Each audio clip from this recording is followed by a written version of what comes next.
قال النبي صلى الله عليه وسلم عن أبي سعيد الخدري رضي الله تعالى عنه قال قال رسول الله سمعت رسول الله صلى الله عليه وسلم يقول اللهم إني أعوذ بك من الكفر والدين. فقال رجل يا رسول الله أتعجل الكفر بالدين؟ فقال نعم، أو كما قال عليه الصلاة والسلام. نہایت ہی قابل قدر مصلیان کرام، محترم بزرگوں، نوجوان دوستوں اور عزیز ساتھیوں،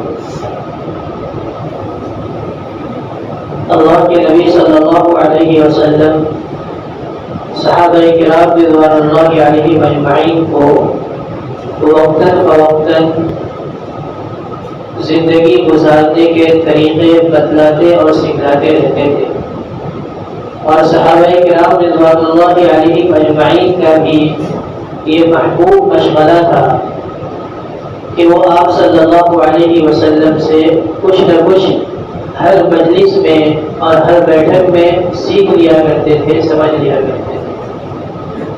ایسے ہی ایک موقع پر اللہ کے نبی صلی اللہ علیہ وسلم مجلس میں تشریف فرما تھے اور صحابہ کرام رضوان اللہ علیہ اجمعین آپ کے پاس بیٹھے ہوئے تھے، تو آپ صلی اللہ علیہ وسلم نے ایک دعا مانگی، اور اس دعا میں صحابہ کرام رضوان اللہ علیہ اجمعین سے فرمایا کہ تم آمین کہو۔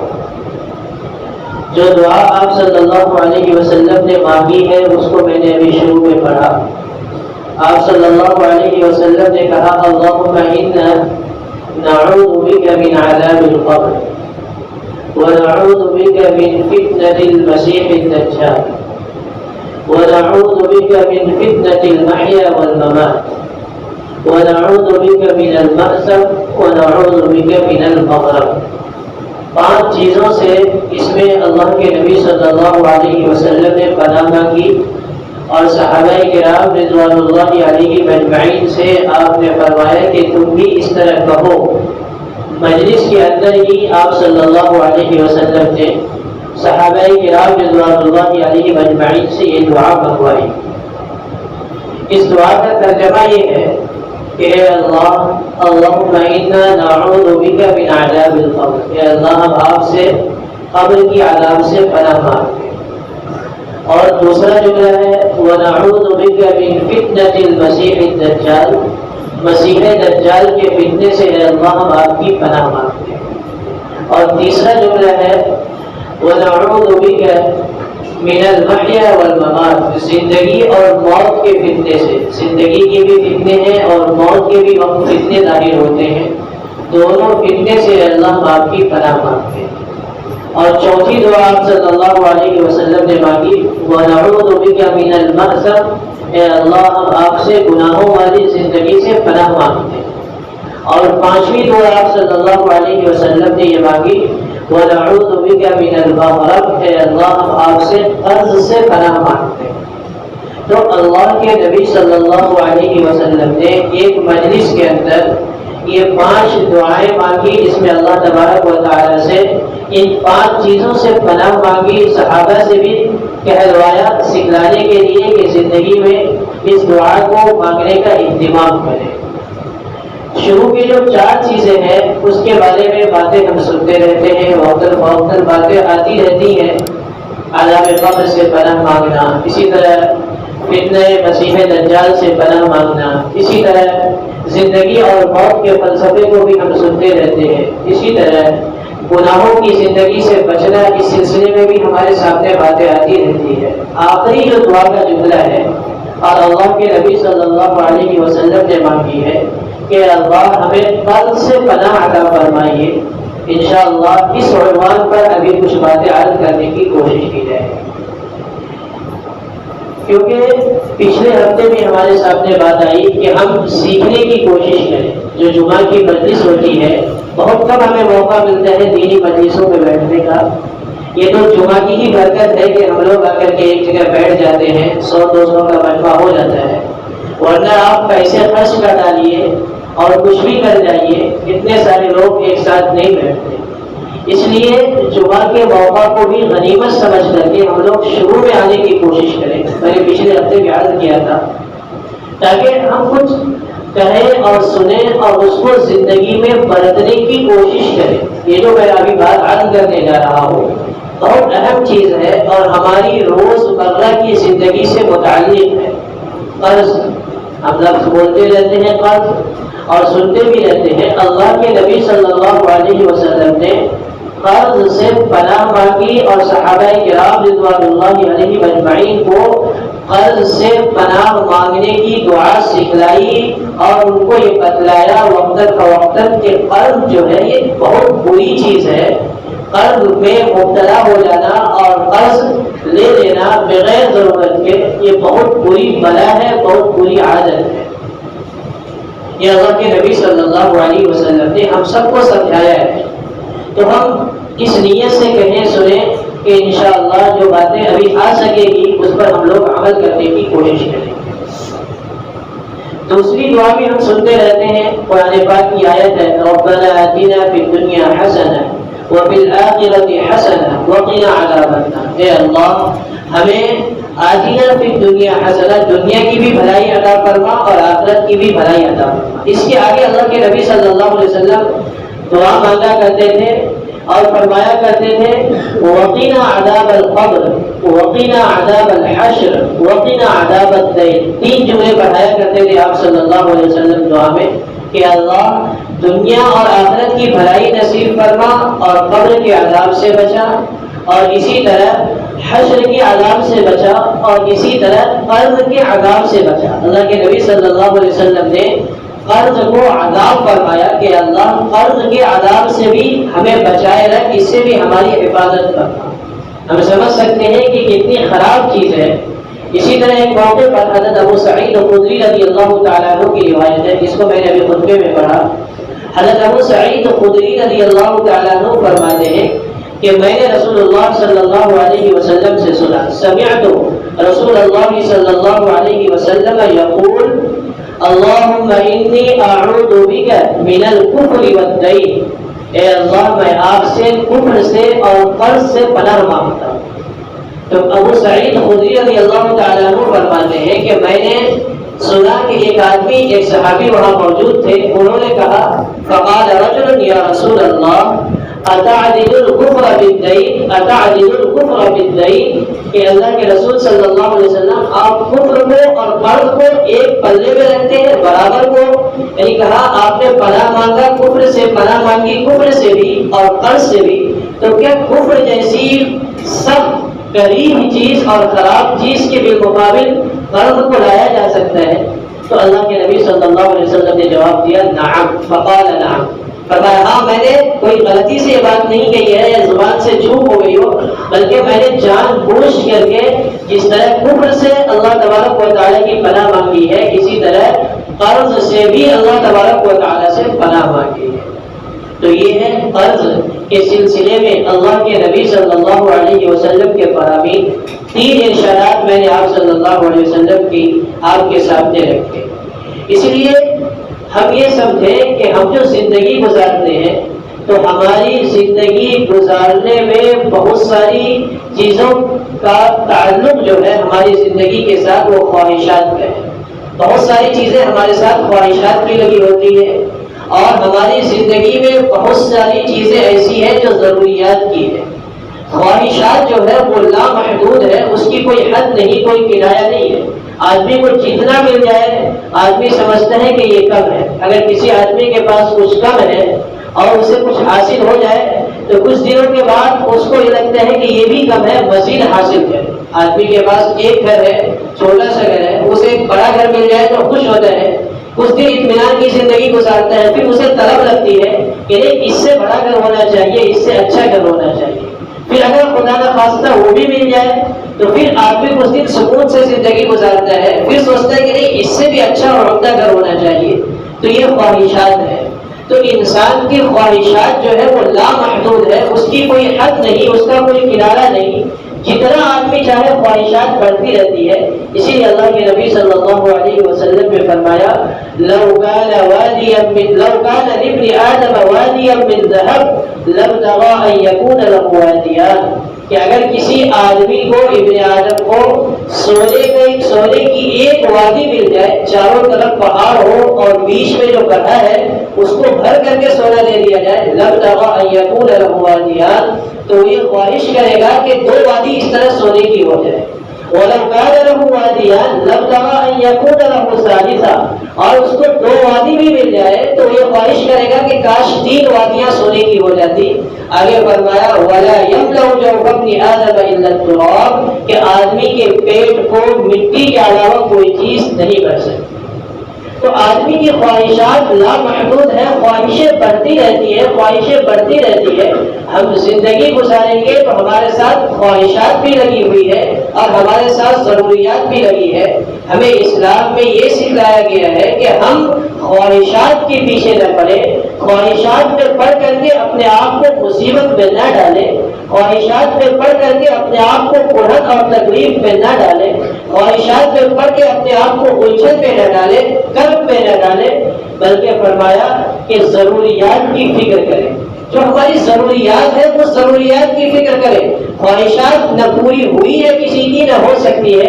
جس نے پوری دنیا پر حکمرانی کی ہے اس کی بھی خواہش پوری نہیں ہوئی ہے، جسے بادشاہت مل گئی ہے اس کی بھی خواہش پوری نہیں ہوئی ہے، جسے بڑے سے بڑا عہدہ مل گیا ہے اس کی بھی خواہش پوری نہیں ہوئی ہے۔ تو خواہشیں پوری نہیں ہو سکتی، لیکن ضروریات انسان پوری کرنے کی کوشش کرے۔ لیکن ضروریات کو بھی پوری کرنے کے پیمانے ہیں۔ فرمایا گیا کہ ضروریات کو پوری کرنے میں بہت زیادہ فضول خرچی بھی نہ کرے اور بہت زیادہ کنجوسی اور بخل بھی نہ کرے۔ ضروریات کو پوری کرنے میں مایانہ روی اختیار کرے، قناعت کو اختیار کرے، اور جب انسان ضروریات کو پوری کرنے کے لیے کوشش کرتا ہے تو اللہ تبارک و تعالیٰ کی مدد اس کے ساتھ شامل حال ہو جاتی ہے، اللہ کی مدد اس کے ساتھ لگ جاتی ہے۔ تو آدمی ضروریات کو پوری کرنے کے لیے کوشش کرے، لیکن قرض سے بچے، قناعت اختیار کرے۔ اگر ہماری تنخواہ کم ہے تو اس کم کے اندر ہی اپنی ضروریات کو پوری کرنے کی فکر کرے۔ اگر ہماری تنخواہ 50,000 ہے تو اس کے اندر 20 ہے تو اس کے اندر 10 ہے تو اس کے اندر، اور زیادہ ہے تو اس کے اندر ہی۔ اسی لیے بزرگوں کا یہ بہت مشہور مقولہ ہے کہ پاؤں اسی قدر پھیلاؤ جتنی لمبی چادر ہو۔ چادر سے زیادہ پاؤں پھیلانے کی کوشش کرو گے تو رات بھر ٹھنڈی میں پاؤں اکڑا کر کے رکھ لو گے، پاؤں اکڑ جائے گا۔ تو اس لیے جتنی تنخواہ ہے، جتنی آمدنی ہے، اسی کے مطابق آدمی زندگی گزارنے کی کوشش کرے۔ بہت زیادہ آدمی کوشش کرے گا اور آرام و راحت کی فکر کرے گا اور اپنی آمدنی سے زیادہ خرچ کرے گا تو لامحالہ وہ قرض میں مبتلا ہو جائے گا۔ تو قناعت کی زندگی بسر کرے کہ اگر آدمی ہماری اختیار، ہماری حیثیت اتنی ہے کہ ہم 100 روپے کا کپڑا پہن سکتے ہیں تو 500 والے کو دیکھ کر کے للچائے نہیں، حرص نہ کرے کہ فلاں آدمی تو 500 روپے کا کپڑا پہنتا ہے، میرے بدن پر 100 روپے کا کپڑا کیوں ہے؟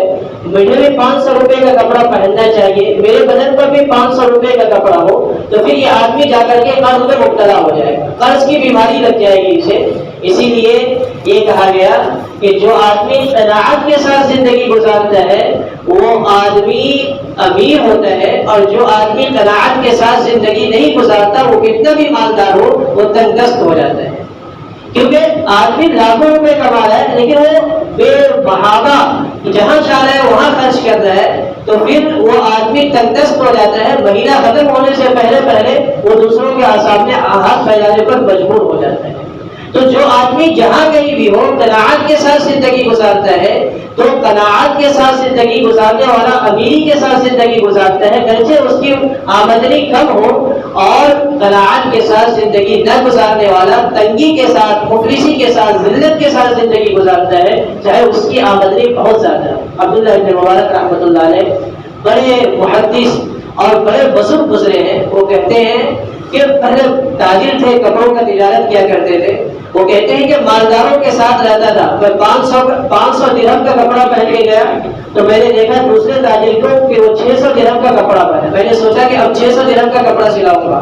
600 درہم کا کپڑا سلا کر کے دوسرے تاجر سے ملاقات کرنے گیا, پتا چلا کہ وہ 1000 درہم کا کپڑا پہنا ہے. اب دل میں خواہش, ہمیشہ تکلیف میں رہتا تھا کہ جب 1000 کا سلایا تو اب کسی کو دیکھا کہ 1500 کا سلا کر کے پہن کے رکھا ہے. اب پھر تکلیف شروع ہو گئی.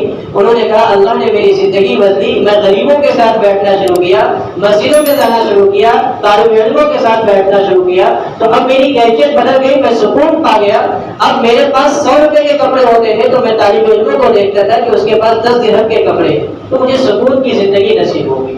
تو بزرگوں, میں یہ کہہ رہا تھا کہ قناعت کے ساتھ زندگی گزارنے والا جہاں کہیں بھی رہتا ہے سکون کی زندگی گزارتا ہے. کہیں بھی چلا جائے وہ, اس کو پتا ہے کہ میری آمدنی اتنی ہے تو اس آمدنی کے اندر ہی مجھے اپنی زندگی گزارنی ہے, تو وہ سکون کے ساتھ زندگی گزار لیتا ہے.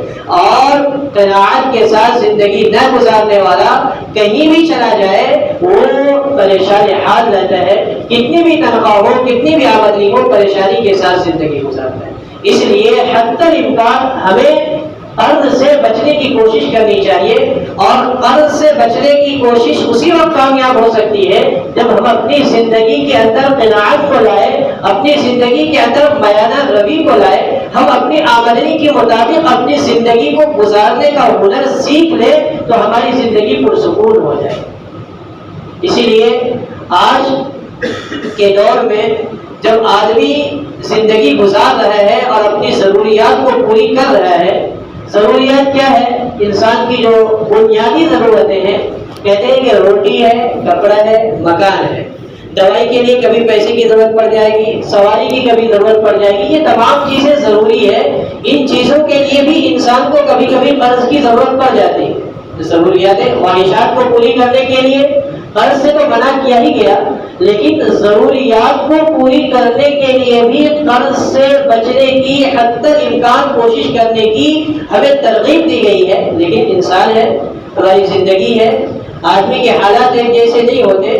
تو اگر زندگی گزارنے میں کبھی پریشانی ہو اور قرض لینے کی نوبت آ جائے تو فرمایا گیا کہ قرض کو جلدی ادا کرنے کی فکر کرنا. ہم وعدے کے مطابق جس سے قرض لیے ہیں اس کو قرض وعدے کے مطابق جلد واپس کرنے کی کوشش کرنا.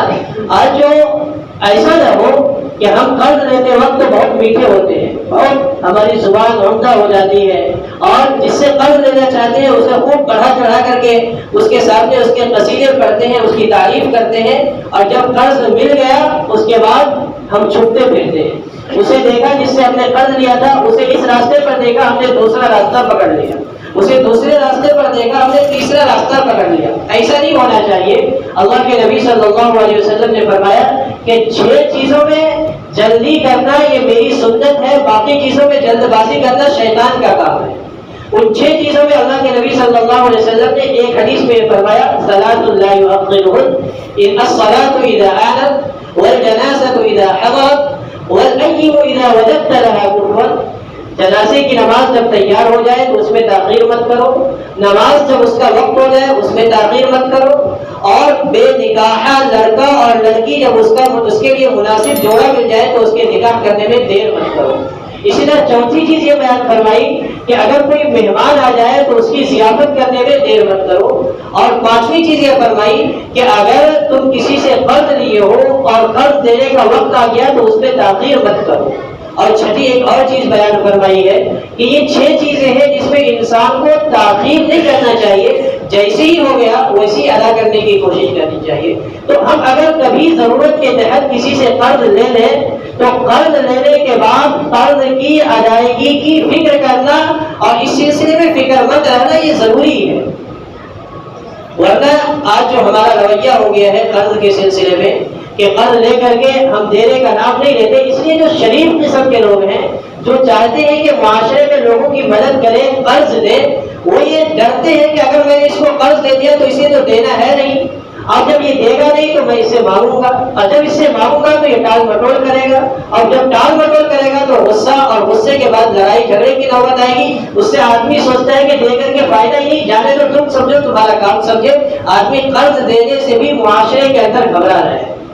اور جب قرض دینے کی یہ جو ہمارے معاشرے کی خوبی تھی، مسلمانوں کی خوبی تھی. جب قرض دینا مسلمانوں کے اندر سے ختم ہو گیا، اور قرض دینا اس وجہ سے ختم ہوا کہ ہم نے وقت پر ادا کرنا بند کر دیا، تو اس کا دوسرا نتیجہ یہ نکلا کہ مسلمانوں نے سود پر قرض لینا شروع کیا.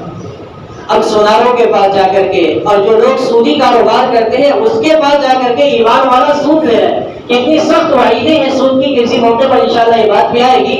لیکن ہمارے معاشرے کے اندر سے جب قرض دینے کا رواج ختم ہو گیا، ناپید ہو گیا، تو ہمارے معاشرے کے اندر سود کا رواج بڑھ گیا. اور قرض کا معاملہ کیوں ختم ہوا؟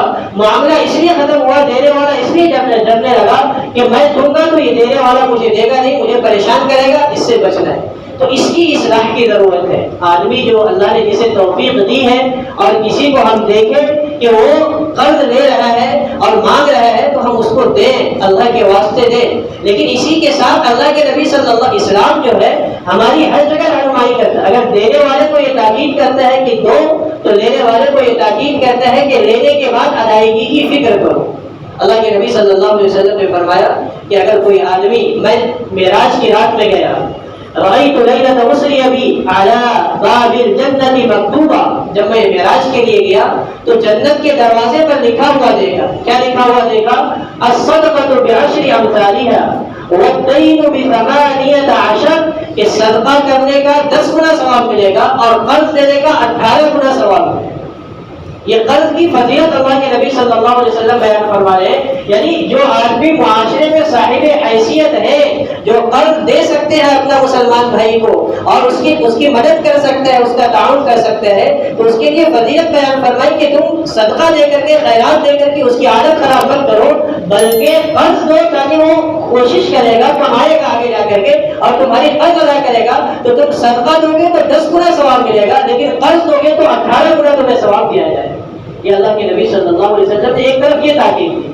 لیکن اب آدمی قرض لے لیا کیونکہ محتاج تھا پہلے سے ہی، اب اس نے وعدہ کیا اور 2 مہینے 3 مہینے 6 مہینے کے بعد نہیں دے پایا، تو اللہ کے نبی صلی اللہ علیہ وسلم نے فرمایا کہ قرض اگر لیا ہے کوئی آدمی مقروض ہے، تو قرض دار کو مہلت دینا یہ بہت بڑی اجر کی، بہت بڑی ثواب کا بات ہے اور بہت بڑا اجر ہے. اس میں اللہ تبارک و تعالیٰ نے بہت اجر رکھا ہے. اس میں فرمایا اللہ کے نبی صلی اللہ علیہ وسلم نے کہ اگر کوئی آدمی یہ چاہتا ہے کہ کل قیامت کے دن کی گھٹن، تکلیف، کرب سے اللہ اس کی حفاظت فرمائے، تو وہ قرض دار کو اس کی گھٹن، اس کے غم اور اس کی تکلیف سے آرام دے، تو اللہ تبارک و تعالیٰ قیامت کے دن کی گھٹن سے اس کی حفاظت کرے. یعنی کوئی آدمی مجھ سے قرض لیا ہے، آپ سے قرض لیا ہے، اور آپ سے کہا کہ میں 4 مہینے میں، 2 مہینے میں، 6 مہینے میں دے دوں گا. اب وہ 6 مہینہ ہو گیا، 4 مہینہ ہو گیا، وہ نہیں دے پایا، اور وہ آپ کے پاس آ رہا ہے، کہہ رہا ہے کہ میں نے آپ سے مہلت دی تھی 4 مہینے کی، لیکن نہیں ہو پایا، تو ایسا کیجیے کچھ اور مہلت دیجیے. اللہ کے نبی صلی اللہ علیہ وسلم فرما رہے کہ اس آدمی کو چاہیے کہ قرضدار کو مہلت دے دے اور کہے کہ جاؤ میں اللہ کے واسطے تمہیں مہلت دیا. تو فرمایا کہ اللہ تبارک و تعالیٰ کل قیامت کے دن کی کڑھن سے اور قیامت کے دن کے غم سے اس کو نجات عطا فرمائے گی. کیونکہ ایک مسلمان کو کڑھن سے اور اس کو غم سے اس نے نجات دی. وہ فکر مند تھا کہ نہ جانے میرے ساتھ کیا ہوگا، ابھی میں جاؤں گا کہوں گا کہ میں قرض ادا نہیں کر پاؤں گا تو مجھے گالیاں دے گا، نہ جانے کیسی بات کہے گا، چڑھائے گا اور سخت سست کہے گا. تو اس نے بجائے اس کو ڈانٹنے کے، اسے سخت سست کہنے کے، اسے کہا کہ جاؤ میں نے تمہیں مہلت دی، آرام سے ادا کرو. تو اللہ تبارک و تعالیٰ قیامت کے دن اس کے کڑھن کو، اس کے تکلیف کو دور فرمائے. تو یہ تعلیم دونوں طرف سے توازن کو قائم رکھا گیا ہے، عدل کو قائم رکھا گیا. دینے والے کو ترغیب دی گئی کہ تم دو، اور دینے والے کو یہ بھی ترغیب دی کہ اگر دینے والا ذرا سستی کر رہا ہو، نہ دے پا رہا ہو، کسی وجہ سے محنت کر رہا ہو، کوشش تو کر رہا ہو، لیکن دینے کی استطاعت اتنے دنوں میں نہیں ہو پائی جتنے دنوں کا وعدہ کیا تھا، تو اللہ کے واسطے اس کو مہلت دے دو. تو دونوں طرف توازن ہو. لیکن اسی کے ساتھ ساتھ جو لوگ قرض لیتے ہیں اس کو یہ بات بھی یاد رکھنی چاہیے کہ ایک ہے قرض لینا اور ایک ہے قرض لینے کی عادت بنا لینا. قرض لینا ضرورت کے وقت اس کی اجازت ہے، لیکن قرض لینے کی عادت بنا. بعض لوگوں کو قرض لینے کی عادت ہو جاتی ہے، وہ قرض لیے میں نے اسے سکون نہیں ملتا، آج اس سے لے لیا، کل اس سے لے لیا، پرسوں اس سے لے لیا، اس کی ٹوپی اس کے سر، اس کی ٹوپی اس کے سر، اس سے لے کے اس کو، اس سے لے کے اس کو، یہ وہ گھماتا پھرتا ہے اور سب اس کو پریشان کرتے رہتے ہیں. اب وہ جب پھنستے ہیں کبھی تو کہتا ہے کہ زندگی دشوار ہو گئی ہے، زندگی مشکل ہو گئی ہے، مر جانے کا دل چاہتا ہے نعوذ باللہ، تو وہ یہ الٹے سیدھے کام جب کرتا ہے، جب دوسروں کو ٹوٹیاں پہنانا شروع کرتا ہے تو پھر ایسی نوبت آتی ہے۔ تو کہا گیا کہ قرض لو، جب ضرورت پڑے تو قرض لو، لیکن قرض لینے کی عادت مت بنا لو کہ جب چاہو جیسے ذرا سی پریشانی آ گئی قرض لینا شروع کر دیا، ذرا سی مشکل پیش آ گئی کسی سے قرض لے لیا، ایسی عادت مت بناؤ۔ یہ لقمان حکیم، جس کے بارے میں حکمت کے بارے میں بہت سارے اقوال ہم سنتے پڑھتے رہتے ہیں، انہوں نے ایک موقع پر فرمایا اپنے بیٹے کو نصیحت کرتے ہوئے کہ بیٹے، 4 چیزیں اگر معمولی اور تھوڑی بھی ہو تو اسے معمولی اور تھوڑی مت سمجھنا۔ اور ان 4 چیزوں میں فرمایا ایک ہے مرض، دوسرا ہے قرض، تیسرا ہے دشمن کی دشمنی، اور چوتھا ہے آتش یعنی آگ۔ تو مرض کو، قرض کو، دشمن کو اور اسی طرح آگ کو معمولی مت سمجھو۔ مرض کو معمولی سمجھو گے بڑی بیماری میں مبتلا ہو جاؤ گے، قرض کو آج معمولی سمجھو گے، کسی سے آج 10 روپے لیے ہو، کل 100 روپے لوگے، 1000 روپے لوگے، 10,000 لوگے، لاکھ پر پہنچ جاؤ گے، ادائیگی دشوار ہو جائے گی۔ اسی طرح دشمن کو معمولی مت سمجھو کہ کمزور ہے، ہاتھ پہ ہاتھ رکھ کر کے بیٹھ جاؤ، بلکہ اس کو ٹھکانے لگانے کی، یعنی اس سے بچنے کی اپنے آپ کو ہمیشہ اپنے آپ کو تیار رکھو۔ کبھی ایسا نہ ہو کہ آپ سو رہے ہو آ کر کے آپ کا کام تمام کر دیں۔ اور چوتھا یہ کہ آگ کی چنگاری کو بھی معمولی مت سمجھو، ایک آگ کی چنگاری پورے ایک محلے کو اور پورے ایک معاشرے کو جلانے کے لیے کافی ہے۔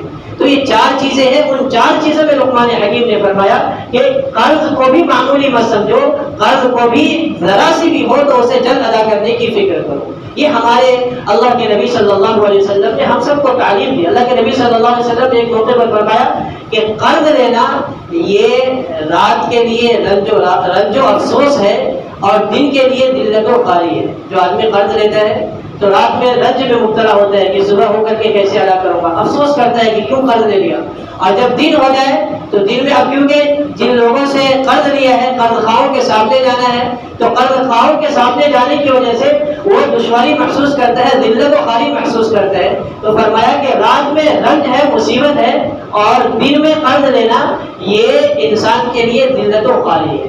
تو ان چیزوں سے اپنے آپ کو بچانا چاہیے۔ سب سے پہلی چیز تو یہی ہے کہ ہم اپنے آپ کو قرض سے بچائیں، قرض کا عادی نہ بنائیں، زندگی کو بہت ہی محدود طریقے پر جتنی اللہ نے وسعت دی ہے اسی کے مطابق گزارنے کی کوشش کریں، اور جب کسی سے قرض لینے کی نوبت آ جائے تو قرض کو ادا کرنے کی بھی فکر کریں، ٹال مٹول نہ کریں۔ اللہ کے نبی صلی اللہ علیہ وسلم نے فرمایا کہ قرض کی ادائیگی پر وسعت رکھنے کے باوجود ٹال مٹول کرنا ظلم ہے۔ ہم نے قرض لیا کسی سے اور قرض لینے کے بعد ادائیگی کی وسعت ہمارے پاس ہو گئی ہے، لیکن ہم ٹال مٹول کریں کہ آج نہیں کل نہیں پرسوں، فرمایا یہ ظلم ہے۔ اللہ کے نبی صلی اللہ علیہ وسلم کی مکمل تعلیم ہے۔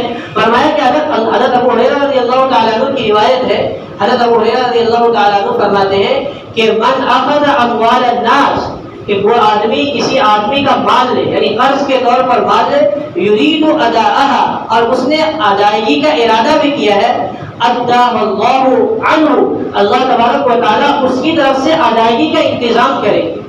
اگر میں نے قرض لیا ہے، آپ نے قرض لیا ہے اور لیتے وقت ہی ارادہ کر دیا ہے کہ مجھے اس کو وقت کے اندر ادا کرنا ہے، تو اللہ کے نبی صلی اللہ علیہ وسلم کی یہ بشارت ہے، خوشخبری ہے کہ اللہ تبارک و تعالیٰ غیبی طریقے پر اس کی مدد فرمائیں گے، اس کی امداد فرمائیں گے، اس کی قرض کی ادائیگی کے اسباب مہیا کریں گے۔ بخاری آخری روایت سنا کر کے میں بات ختم کروں۔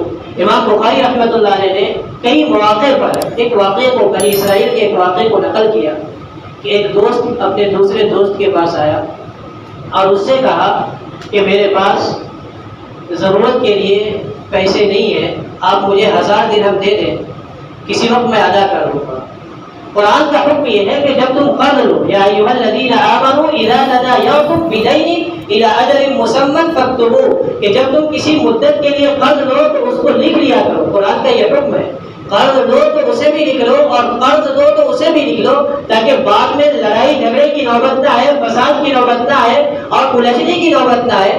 تو اس آدمی نے کہا کہ بھائی آپ 1000 درہم مجھ سے مانگ رہے ہو، تو لکھنے کا رواج اس زمانے میں تھا نہیں، تو فرمایا کہ کوئی گواہ، قرآن کا بھی یہ حکم ہے اگر لکھنے والا کوئی موجود نہ ہو تو 2 آدمی کو گواہ بنا دو۔ تو اس نے کہا کہ لکھنے والا تو کوئی موجود نہیں ہے، اس لیے کوئی گواہ لے کر کے آؤ۔ تو اس نے کہا کہ میں اس گاؤں میں نیا ہوں، مجھے کوئی گواہ ملے گا نہیں، اس لیے میں اللہ کو گواہ بناتا ہوں۔ تو اس دوست نے کہا کہ جب تم اللہ کو گواہ بناتے ہو تو بتاؤ کتنے دنوں کے بعد تم ادا کر دو گے؟ انہوں نے کچھ وقت لیا، 2 مہینے 3 مہینے کے بعد میں ادا کر دوں گا۔ اس نے دے دیا، کہا اللہ کے نام پر میں تمہیں دے رہا ہوں۔ وہ 1000 درہم لے کر کے امام بخاری نے اس کو کئی موقع پر نقل کیا، اس واقعے کو، بنی اسرائیل کے اس واقعے کو الگ الگ جگہوں پر۔ انہوں نے کہا کہ وہ لے کر کے گیا، جب وقت پوری ہو گئی، مدت پوری ہو گئی، وقت پورا ہو گیا، تو کیونکہ وہ جس گاؤں میں رہتا تھا اس گاؤں سے جس سے قرض لیا تھا، دونوں گاؤں کے درمیان دریا حائل ہے، تو دریا کے حائل ہونے کی وجہ سے وہ وقت پر نکلا قرض ادا کرنے کے لیے 1000 درہم لے کر کے، لیکن سخت طوفان آنے کی وجہ سے، بارش ہونے کی وجہ سے نہ اسے کوئی کشتی ملی اور نہ وہ کسی طرح دریا پار کر سکا۔ شام تک انتظار کرتا رہا کہ کوئی صورت بنے، کوئی صورت بنے تاکہ میں جا کر کے قرض ادا کر دوں، لیکن شام تک کوئی صورت نہ بن سکی۔ تو وہ سوچنے لگا کہ اللہ، میں نے آپ کو گواہ بنایا تھا، اگر میں نہیں ادا کروں گا تو اس کے دل میں کیا بات آئے گی کہ اللہ کو گواہ بنا کر کے بھی اس نے قرض ادا نہیں کیا۔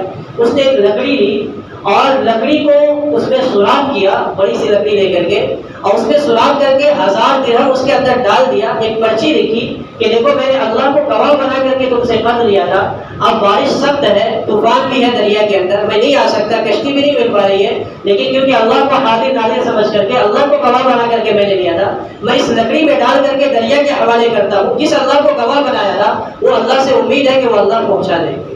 اس نے ڈال کر کے دریا کے اندر اللہ کے بھروسے رکھ دیا، اور وہ چلے گئے یہ سوچ کر کے کہ میں اپنا کام پورا کر دیا ہوں، یہ تو پہنچنے والا اس کو ہے نہیں، لیکن بس اپنے دل کو اطمینان حاصل ہو جائے، وہ ڈال کر کے چلے گئے۔ اب اللہ کی طرف سے یہ انتظام ہوا کہ جو آدمی کو قرض لینا تھا اس کو ضرورت زیادہ تھی، وہ بھی دریا تک پہنچے کہ میں اس کے گاؤں پہنچ جاؤں اگر وہ نہیں آ رہا ہے تو وہ بھی دریا کے اس کنارے کھڑے ہیں، وہ اس کنارے کھڑے تھے۔ یہ شام تک انتظار کرتے کرتے جب تھک گئے تو انہوں نے سوچا کہ وہ آیا نہیں، اللہ کا وعدہ کر کے بھی، اللہ کا حاضر اللہ کے سامنے رکھ کر کے بھی، تو یہ دل میں ایک برا خیال لے کر کے نکلنے کی کوشش کر رہا تھا، واپس جانے کی کوشش کر رہا تھا۔ اس نے سوچا کہ ایک لکڑی سامنے سے آتی ہوئی دکھی، تو اس نے سوچا کہ لے لیتا ہوں اس کو، اٹھا کر کے گھر پہ اس کو رکھ کر کے اس کو چیر کر کے جلا لوں گا اور کھانے بنا لوں گا۔ اس نے لکڑی اٹھائی اور وہ لکڑی اٹھا کر کے گھر لے آیا۔ جب گھر لایا تو اس نے اس کو کاٹنے کی کوشش کی تو اس میں سے آواز آئی چھن چھن کی۔ اس نے سوچا آواز کیسی آ رہی ہے، اسے کاٹا تو دیکھا کہ 1000 کے 1000 درہم لگاتار نکلے، اور اس میں پرچی بھی نکلی۔ اس پرچی پر لکھا تھا، میرے دوست میں نے وعدہ کیا تھا اللہ کو حاضر ناظر سمجھ کر کے کہ میں تجھے اس دن میں اس تاریخ میں قرض واپس کر دوں گا، لیکن میں آ رہا تھا، میں اللہ کو حاضر ناظر سمجھ کے کہتا ہوں کہ میں نے ادا کرنے کی پوری کوشش کی، لیکن حالات ایسے ہو گئے، دریا میں طغیانی ایسی آ گئی کہ میں ادا نہیں کر سکا، اس لیے میں یہ لکڑی میں ڈال کر کے بھیج رہا ہوں، اگر اللہ پہنچا دے تو اسے قبول کر لینا۔ اب وہ لے لیا، لیکن جب ماحول سازگار ہو گیا تو وہ پھر 1000 درہم اور لے کر کے نکلا کہ وہ تو پہنچا نہیں ہوگا۔ اب جب وہ آیا تو کہا کہ دیکھو مجھ سے غلطی ہو گئی، میں نہیں آ پایا کسی وجہ سے، مجھے معاف کر دو اور یہ 1000 درہم دے دو۔ اس نے کہا تم نے تو ادا کر دیا۔ اس نے کہا میں نے کہاں ادا کیا؟ اس نے کہا تم نے لکڑی کے ساتھ بھیجا تھا۔ اس نے کہا اس اللہ نے پہنچا دیا جس اللہ کو اپنے گواہ بنا کر کے اس معاملے کو طے کیا تھا۔ تو میں یہ بات عرض کر رہا تھا کہ قرض لینے والا جب قرض لیتے وقت ادائیگی کی نیت کرتا ہے تو اللہ تبارک و تعالیٰ غیب سے اس کی ادائیگی کا انتظام فرماتے ہیں اور اللہ تبارک و تعالیٰ کی مدد ہوتی ہے۔ تو یہ قرض پہلے لینے سے بچے، اپنے معاشرے کے اندر اصلاح کرے، جو مالدار ہے جسے اللہ تبارک و تعالیٰ نے وسعت دی ہے وہ غریبوں کو، محتاجوں کو، جو ضرورت مند ہے اس کو قرض دینے کی اپنے اندر حوصلہ پیدا کرے، اور اگر آگے پیچھے ہو جائے تو اس کو مہلت دینے کی کوشش کرے، اور ہم قرض لیتے ہیں تو خدا کے واسطے قرض کی ادائیگی کی فکر کریں۔ اللہ کے نبی صلی اللہ علیہ وسلم نے فرمایا کہ ایک آدمی اللہ کے راستے میں شہید ہو، پھر زندہ کیا جائے، پھر شہید ہو، پھر زندہ کیا جائے، پھر شہید ہو، پھر زندہ کیا جائے، لیکن اگر اس کے اوپر قرض ہے تو اللہ تبارک و تعالیٰ اسے جہنم میں داخل کرے۔ شہادت کتنا بڑا درجہ ہے اور کتنا عظیم مرتبہ ہے، لیکن فرمایا کہ 3 مرتبہ خدا نہ خواستہ وہ زندہ کیا جائے اور تینوں مرتبہ اللہ کے راستے میں شہادت پائے، لیکن اس کے ذمہ قرض ہے اور اس کی طرف سے اس کے وارثین نے قرض کو ادا نہیں کیا تو کل قیامت کے دن جہنم میں جائے گا۔ شہادت کا مرتبہ پا لینا بھی اس کے لیے نجات کا باعث نہیں بن سکے گا۔ اللہ کے نبی صلی اللہ علیہ وسلم کی عادت تھی کہ اب جب نماز جنازہ کے لیے کھڑے ہوتے تو پوچھتے کہ اس کا کسی کے ذمہ قرض ہے؟ ایک جنازہ آیا، آپ نے پوچھا اس کا کسی کے ذمہ قرض ہے؟ کہا نہیں، آپ نے اس کی جنازے کی نماز پڑھا دی۔ دوسرے موقع پر آیا، فرمایا اس کا کسی کے ذمہ قرض ہے؟ لوگوں نے کہا کہ ہاں انہوں نے کسی سے قرض لیا ہے۔ آپ نے کہا کہ اس کی نماز جنازہ پڑھ لوں، میں نہیں پڑھتا۔ آپ لوگ پڑھ لو، میں نہیں پڑھتا۔ صحابہ سے فرمایا کہ جس نے قرض لیا ہے اس کی نماز جنازہ میں نہیں پڑھتا۔ آپ نے نماز جنازہ پڑھنے سے انکار کر دیا۔ حضرت سلمہ بن اکوع رضی اللہ تعالیٰ عنہ اس کے راوی ہیں۔ حضرت دوسرے صحابی کھڑے ہوئے اور انہوں نے کہا اللہ کے رسول صلی اللہ علیہ وسلم آپ اس کی جنازے کی نماز پڑھا دیجیے، میں اس کی طرف سے قرض کی ادائیگی کی ذمہ داری لیتا ہوں۔ تو اللہ کے نبی صلی اللہ علیہ وسلم نے ان کے جنازے کی نماز پڑھائی۔ تو یہ قرض کے سلسلے میں کچھ باتیں تھی۔ قرض دینے کی بھی فضیلت ہے، قرض دار کو مہلت دینے کی بھی فضیلت ہے، لیکن قرض لینے کی اللہ کے نبی صلی اللہ علیہ وسلم نے ممانعت فرمائی ہے۔ سخت ضرورت پڑ جائے تو ادائیگی کی نیت کے ساتھ، فکر کے ساتھ، کوشش کے ساتھ لے اور اللہ تبارک و تعالیٰ سے مدد بھی مانگتے رہے۔ اللہ کے نبی صلی اللہ علیہ وسلم نے فرمایا کہ جو آدمی قرض دار ہو جائے تو یہ دعا مانگا کرے، اللہم اکفنی بحلالک عن حرامک واغننا بفضلک عمن سواک۔ تو اللہ تبارک و تعالیٰ اس کے لیے قرض کی ادائیگی کا اسباب مہیا فرمائیں گے۔ اسی طرح بزرگوں کا قول یہ ہے کہ اگر کوئی آدمی 1100 مرتبہ یا مغنی پڑھتا ہے نماز عشاء کے بعد تو اللہ تبارک و تعالیٰ اس کے لیے بھی قرض کی ادائیگی میں آسانی اور سہولت پیدا فرما دے گی۔ اللہ تبارک و تعالیٰ ہمارے معاشرے کے اندر یہ جو چیز آ پڑی ہے کہ قرض نہ لے کر کے سود لیتے ہیں، اس کو ختم فرما دے۔ ہمیں جو اللہ نے وسعت دی ہے ہم قرض دینے والے بنے، اور جو لوگ ضرورت کی وجہ سے، محتاجگی کی وجہ سے قرض لے لیتے ہیں اسے اللہ تبارک و تعالیٰ ادائیگی کی توفیق نصیب فرمائے۔ وآخر دعوانا الحمد للہ رب العالمین۔